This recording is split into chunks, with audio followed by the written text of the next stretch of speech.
RCR, Red de Comunicación Regional, presenta Enlace Regional, información de actualidad, entrevistas, análisis político y conexiones desde diversos puntos del país. Enlace Regional, la auténtica propuesta informativa para conocer las verdaderas demandas de nuestra región.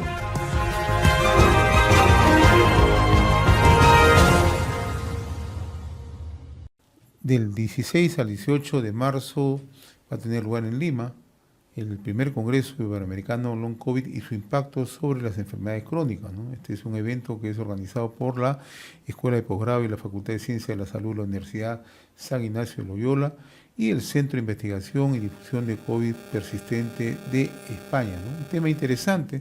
Recordemos que hace 3 años se declaró la emergencia por la COVID o COVID-19 en nuestro país, ¿no? Con el avance de las investigaciones ya se van conociendo justamente nuevas investigaciones y el impacto sobre enfermedades crónicas. Para conversar sobre este particular, sobre este primer Congreso Iberoamericano Long COVID y su impacto sobre las enfermedades crónicas, ya nos visita en los estudios de RCR la doctora Mercedes Arabia, es la coordinadora académica de Medicina Humana de la Universidad San Ignacio de Loyola. Qué gusto saludar a la doctora. De igual modo, buenos días. Muchas gracias por la invitación. Comenten un poco, en primer lugar, los alcances de este primer Congreso Long COVID y su impacto sobre las enfermedades crónicas. Realmente el Long COVID es una patología que ha surgido a todos los pacientes que han sufrido el COVID agudo. Post-COVID. Post-COVID, o se llama post-COVID, o COVID persistente, o COVID prolongado, o en sus siglas en inglés, Long COVID. Entonces son todos aquellos pacientes que luego de la fase aguda se recuperaron, han podido ser pacientes leves, moderados o incluso severos, que se recuperan y 12 semanas o más comienzan a sentir síntomas parecidos a la infección aguda o otros síntomas extraños que antes no lo sufrían. Por ejemplo, una fatiga extrema, cansancio, dolores de cabeza. En el área mental también se ha visto mucha repercusión de esta secuela, dolores de cabeza, ataques de pánico, insomnio, dificultad para concentrarse, que eso ha producido muchos descansos laborales en nuestro país. Otros síntomas son dolores articulares inespecíficos, tos persistente, reacción de no poder respirar, falta de apetito, incluso muchos quedan también con falta de poder percibir el olor, el gusto, a pesar de que ya se pasaron la etapa aguda, como digo, ¿no? Entonces, todas estas patologías o consecuencias asustan a las personas yo incluso estoy, digamos, recuperándome de un long COVID, porque asusta que luego le aparezcan síntomas o signos que antes, aparentemente en una persona, no eran reconocidos como tales. Entonces, el gran objetivo de hacer este primer Congreso Iberoamericano de Long COVID y su repercusión en las enfermedades es para calmar a las personas que lo sienten, es sensibilizar, escuchar, informar a los profesionales de la salud, informar a los pacientes, todo lo que se está llevando a cabo por el Long COVID o COVID persistente. Usted acaba de mencionar un término muy central, sensibilizar. ¿Se ha informado lo suficiente la población que fue afectada por COVID? ¿Las familias están lo suficientemente informadas o falta mucho por hacer, a pesar de los avances que se han logrado? Creo que falta por hacer. Justamente la UCIL, en esta iniciativa que ha tenido con el CIR Long COVID, un gran grupo español que está estudiando esta patología en España, en Estados Unidos, en Argentina, nos hemos unido para hacer como una cruzada, ¿no?, de información adecuada y de sensibilizar a la gente que está sufriendo síntomas erráticos, digamos, que antes no lo sufría, para que nos focalicemos de repente en esta nueva patología que está siendo bien atendida, digamos, por algunos grupos, pero por algunos todavía no. ¿En el Perú se tiene alguna información respecto a cuántas personas serían afectadas post-COVID o long COVID? Sí, a nivel mundial no hay una epidemiología exacta, pero a nivel mundial lo que se dice es que quedan afectados del 10 al 20% de los pacientes que han sufrido el COVID agudo. Imagínense, ¿no? En nuestro país, de 200.000 habitantes, digamos, que en una región, por lo menos 20.000 van a quedar con síntomas de long COVID. Entonces, a nivel mundial sí es preocupante, ¿no? ¿Y qué es lo que preocupa más? Bueno, primero que los pacientes que sufren los síntomas se preocupen, ¿no? La ansiedad que causa. Un estado depresivo mayor. Depresivo y ansioso, ¿no? ¿Ya? ¿Qué tengo? ¿Estaré nuevamente mal? ¿Me habrá dado de nuevo long COVID? ¿Estaré con una enfermedad grave, reumatológica, pulmonar? Es decir, o sea, la ansiedad que causa todos estos síntomas deben ser bien canalizados, ¿no? Ahora, ¿qué es lo que se recomienda en estos casos, doctora? Bueno, primero pensarlo. O sea, yo creo que la primera información es que los profesionales de la salud pensemos que hay long COVID, ¿no? Y ese creo que es uno de los objetivos de este congreso. A todos los profesionales de la salud alertar que en un paciente que ha sufrido long COVID, bueno, si viene después de 12 semanas o más con algún síntoma extraño que antes no lo sufría, pensar en long COVID, ¿no? En el caso de las familias, porque las familias también tienen que estar preparadas, ¿no? Así es. No solamente la persona que está sujeta a esta sintomatología, sino también las propias familias, ¿no? Entonces, es un trabajo En equipo. En equipo. No hay otra forma de tratar esto. Bueno, hay recomendaciones en estilos de vida, algunos nutracéuticos, etcétera, que se están investigando en la actualidad. Pero lo primero yo creo que es, como usted dice, trabajar en equipo, ¿no? Cuando una persona se queja, probablemente tiene algo. No solo físico, sino también tiene del área mental, ¿no? Está preocupado, una ansiedad, o probablemente tiene un síntoma que no ha sido bien diagnosticado porque no se ha pensado en él, ¿no? Entonces, por ejemplo, si tengo una persona que antes dormía bien y tuvo COVID y a los 2, 3 meses viene y me dice, me despierto a las 3 de la mañana o no puedo concebir el sueño, hacer las preguntas adecuadas y tratar de calmar primeramente y decir, bueno, se puede tratar de un long COVID, vamos a hacer ejercicios para sueño, mejorar la alimentación, reglas de higiene, etcétera, en la conducta, y comenzar a calmar y evaluar bien cómo siguen estos síntomas, ¿no? Ahora, necesariamente se requiere un abordaje terapéutico, terapia.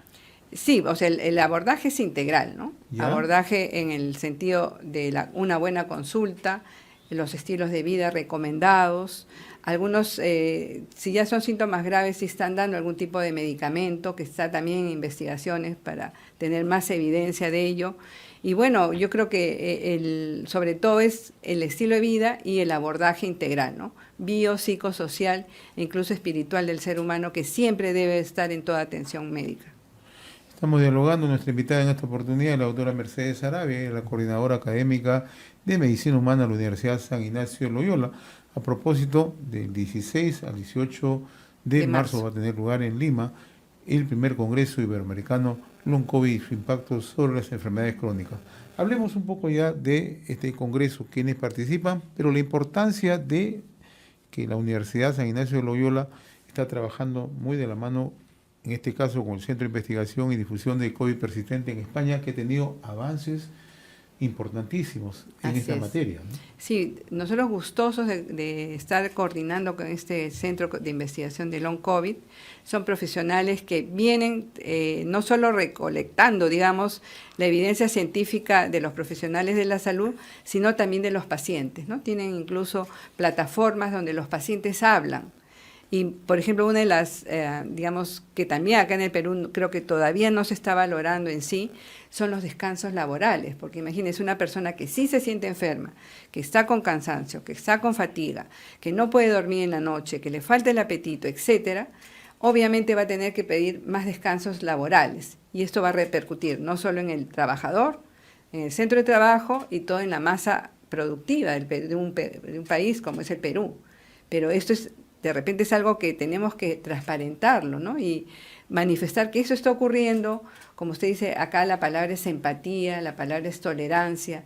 Cuando se detecta que una persona realmente tiene síntomas de long COVID, pues darle todo el apoyo, ¿no? Laboral, social, familiar que requiere esa persona. Ahora, este congreso también permite conocer avances, ponencias, experiencias, ¿no? Así es. Entonces, ¿quiénes participan? Porque bueno, ahí está la desde España, médicos muy prestigiosos que están haciendo investigación y tratamiento de estos pacientes. Son muchos profesionales de España, son como más o menos 8 o 9. También participan un ponente español, pero que es investigador en la Universidad de Washington. ponentes de Argentina y, por supuesto, notables participantes de nuestro Perú, ¿no? El doctor Gotuso, por ejemplo, que es una eminencia en enfermedades infecciosas. Exacto. Entonces, como usted ve, es un equipo internacional de ponentes capacitados en el tema, con gran experiencia y con deseos de abordar un tema que puede estar a veces sin la gran significancia que puede tener, ¿no? Tanto en el paciente como en la sociedad.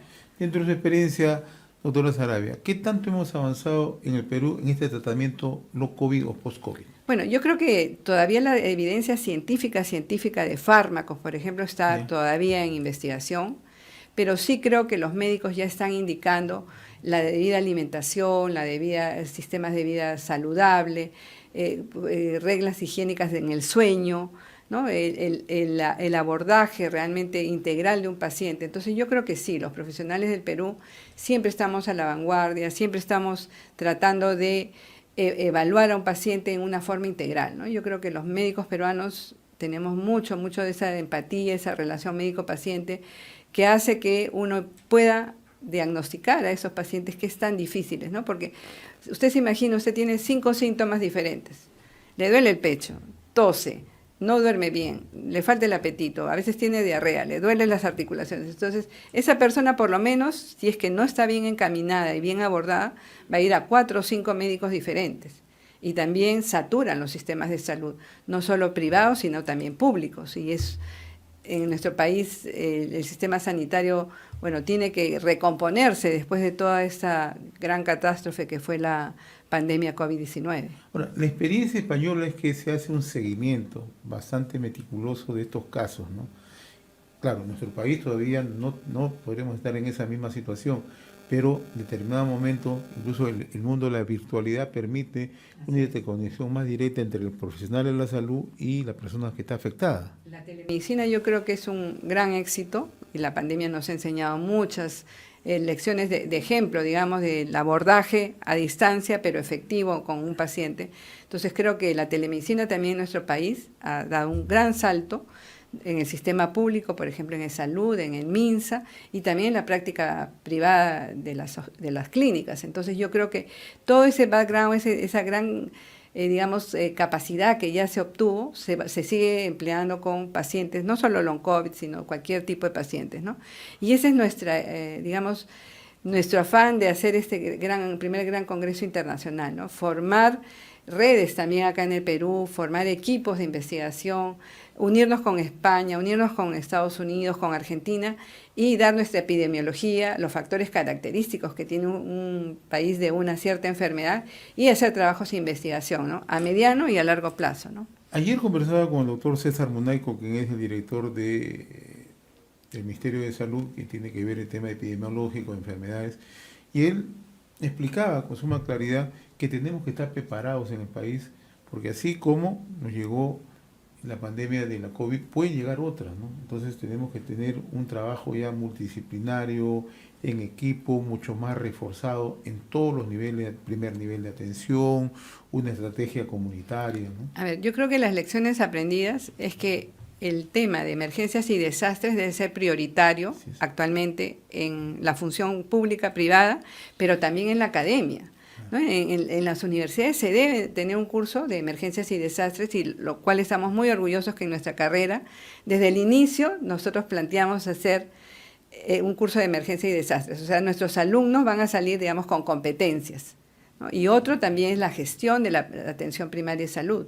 Usted ve cómo el primer choque o primer afrontamiento de una emergencia es con los primeros niveles, ¿no? Sí. Por eso la conformación de redes a nivel ministerial yo creo que es básica.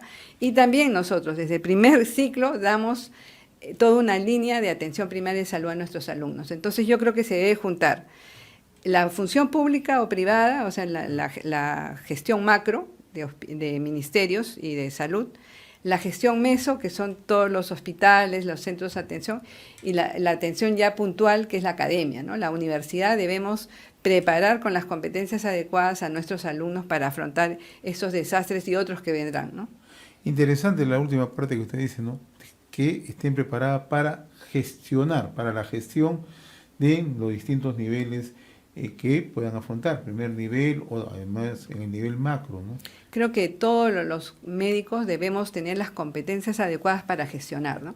Siempre la vida nos va a poner en encrucijadas y creo que la persona que es buen tomador de decisiones, que tiene las cosas claras y que tiene un espíritu de liderazgo, va a poder afrontar adecuadamente las crisis, ¿no? En el tema de la COVID nos faltó eso en el primer nivel. No me gusta a mí puntualizar errores pasados, pero lo que yo sí creo es que debemos forjar profesionales de la salud actuales con cursos, con diplomados, con maestrías, con otras especialidades para que tomen decisiones. Y a los que estamos formando, que esa es nuestra responsabilidad, sí creo que debemos desde el inicio darle todas esas competencias, ¿no? Doctora Mercedes Sarabia, le dejamos los micrófonos para que usted invite, ¿no?, en este primer Congreso Iberoamericano Long COVID y su impacto sobre las enfermedades crónicas que va a tener lugar del 16 al 18 de marzo en Lima. Nos están escuchando en varios Muchas puntos. gracias, sí, como me dejan este espacio es para invitarlos al primer Congreso Iberoamericano de Long COVID que se va a llevar a cabo el 16, 17 y 18 de marzo en una forma virtual y en una forma presencial, o sea, semipresencial va a ser el Congreso. Los invitamos porque es un tema realmente importante, creo que es un deber y una obligación de todos los médicos actualizarnos siempre, y el Long COVID es un tema que requiere actualización. Y ojalá que podamos tomar contacto con algunos de los participantes de manera virtual. Hoy el mundo de las comunicaciones ha avanzado para explicar todas estas experiencias y cómo se aplican sinergias, en este caso, entre el Centro de Investigación del COVID Persistente de España y la Universidad San Ignacio de Loyola. Muchas gracias. RCR, Red de Comunicación Regional, presentó Enlace Regional. Nos volveremos a escuchar mañana a la misma hora y en esta misma frecuencia. Gracias por su sintonía.